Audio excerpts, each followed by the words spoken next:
Assalamualaikum warahmatullahi wabarakatuh, teman-teman. Jumpa lagi dengan Rancaneru di channel yang membahas tentang seni budaya tradisi serta wisata, teman-teman. Dan di channel ini juga membahas tentang filosofi dan sedikit sejarah Nusantara. Terima kasih yang sudah mendukung. Mari kita lanjutkan videonya, teman-teman. Saat ini saya berada di Sumatera, tepatnya di daerah Palembang, teman-teman. Daerah perbatasan antara Palembang dengan Jambi ya, teman-teman. Nah, teman-teman, di sini saya bekerja di pembangunan proyek jalan tol, teman-teman. Selama beberapa bulan ini ya, 3 bulan 4 bulan ini saya berada di sini, teman-teman. Saya bertemu dengan banyak sekali orang-orang yang berasal dari daerah Purwodadi, Jawa Tengah ya, teman-teman. Tetapi ketika kita ngobrol, itu ternyata mereka bukan orang Purwodadi, tetapi orang-orang sekitar Purwodadi yang masih di bawah wilayah Kabupaten Grobogan, teman-teman. Ternyata nama Grobogan yang nama sebuah kabupaten di wilayah Jawa Tengah itu masih kalah dengan nama Purwodadi ya, teman-teman. Purwodadi itu sebenarnya adalah salah satu kecamatan ya, salah satu kecamatan yang bernaung di Kabupaten Grobogan. Tetapi mayoritas orang-orang dari Grobogan itu lebih dikenal sebagai orang Purwodadi, teman-teman.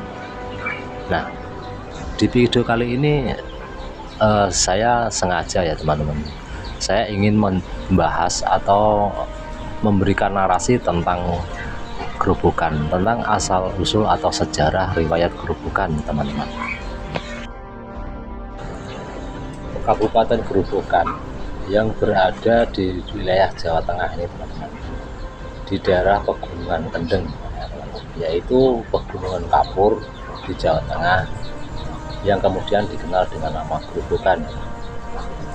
Grobogan adalah salah satu kabupaten terbesar dan terluas se-Jawa Tengah, yang berada di sebelah timur Demak ya, teman-teman, sebelah selatan Pati, sebelah barat Blora, sebelah utara Sragen dan Boyolali.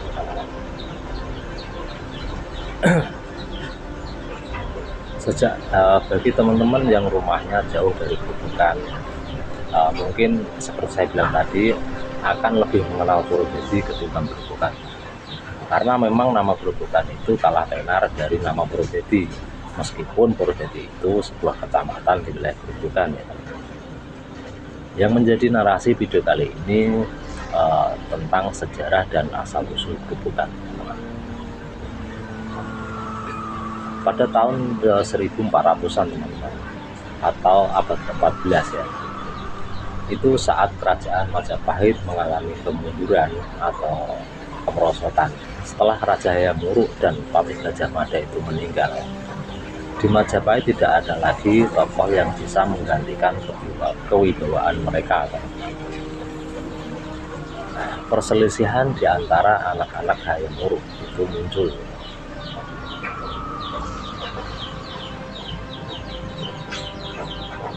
Kusumawardhani dan Dwirabumi mulai berselisih dan membentuk kedua kubu, yaitu Majapahit Timur dan Majapahit Barat. Majapahit mulai terbelah menjadi dua. Perang saudara pun tak bisa dihindari. Perang itu dikenal di dalam sejarah sebagai Perang Paregreg. Kedua kubu masing-masing saling menghancurkan satu sama lainnya. Kondisi ini menyebabkan banyak bawahan Majapahit mulai memisahkan diri dari kedaulatan Majapahit.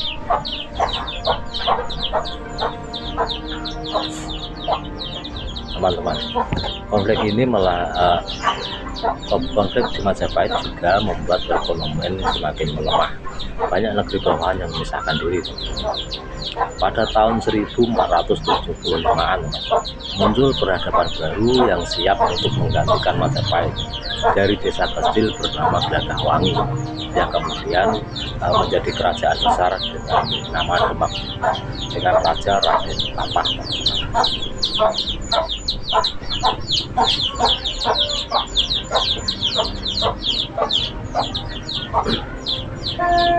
Raden Patah itu adalah putra Brawijaya V dari Sang Selir.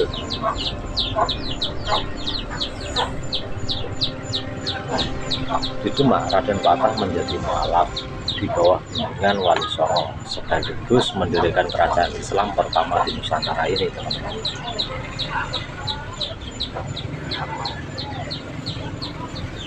Dengan dukungan Wali Songo, Demak memiliki pamor yang sangat kuat, sangat luar biasa sekali di daerah tanah Jawa ini.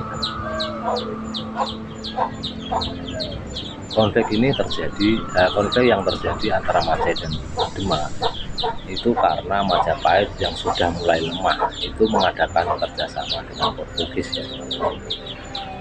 Sebagai keturunan Raja Majapahit, Raden Patah tidak rela bila Majapahit nantinya akan jatuh di tangan Portugis.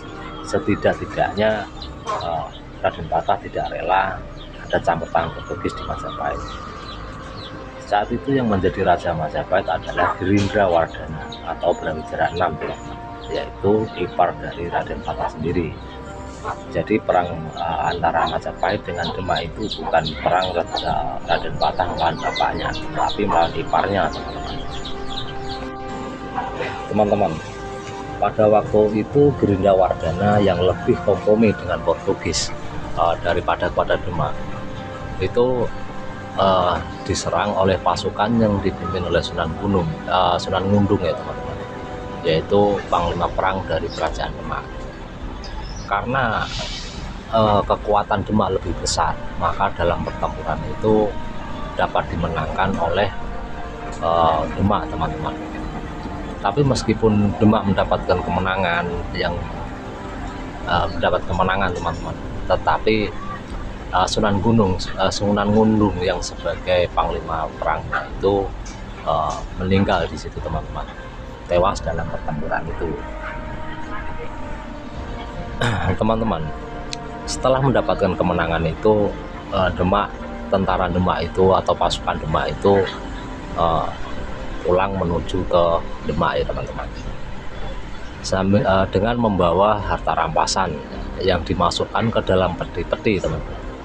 Peti itu kemudian hari disebut dengan gerobok, ya, lebih dikenal dengan gerobok. Dan perjalanan jauh, ya, dari Majapahit, yaitu sekitaran Mojokerto menuju ke Demak, yang sekarang wilayah Demak masih bernama Demak, teman-teman. Itu perjalanan jauh itu dilalui dengan kendaraan, yaitu kuda, teman-teman, kuda dan gerobak, ya teman-teman.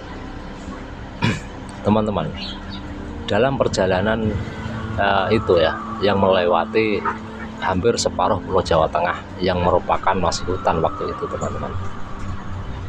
Itu di daerah Kendeng, di pegunungan Kendeng, itu rombongan prajurit itu dihadang oleh perampok. Pertempuran melawan perampok itu tidak dapat dielakkan dan perampok itu berhasil ditumpas, teman-teman, berhasil dikalahkan oleh pasukan Demak. Tetapi karena rasa lelah setelah pertempuran dan perjalanan jauh, itu ketelitian dan kewaspadaan mereka mulai berkurang. Dan dalam perjalanan itu ternyata salah satu gerobak yang mereka bawa yang berupa harta rampasan itu tertinggal di situ, teman-teman. Tidak jelas apa penyebabnya tertinggal, tetapi di versi lain dikatakan bahwa memang ada salah satu gerobak yang sengaja ditinggal di situ untuk memberi tanda di tempat itu pasukan Demak pernah dihadang oleh perampok, teman-teman. Teman-teman, untuk kemudian hari, ya, tempat itu dikenang atau disebut dengan sebutan Gerobokan, dan sekarang menjadi wilayah kabupaten di wilayah Jawa Tengah ini, teman-teman, dan merupakan kabupaten terluas di Jawa Tengah. Teman-teman, kalau ketika kita membahas atau membicarakan Gerobokan, kita membahas atau membicarakan masalah asal-usul atau sejarah Grobogan, itu tidak bisa dilepaskan dengan kerajaan Majapahit ya teman-teman. Terus bagaimana dengan Purwodadi sendiri? Kenapa nama Purwodadi bisa lebih tenar dengan Grobogan? Dan kenapa bukan nama Purwodadi yang dijadikan sebagai nama kabupaten teman-teman? Tentang Purwodadi mungkin akan kita bahas di video yang akan datang teman-teman. Semoga ini dapat memberi sedikit wawasan ya, pengetahuan kepada kita semua. Dengan belajar sejarah kita bisa mengetahui banyak hal teman-teman. Sampai di sini dulu. Wassalamualaikum warahmatullahi wabarakatuh. Salam rahayu, rahayu, rahayu.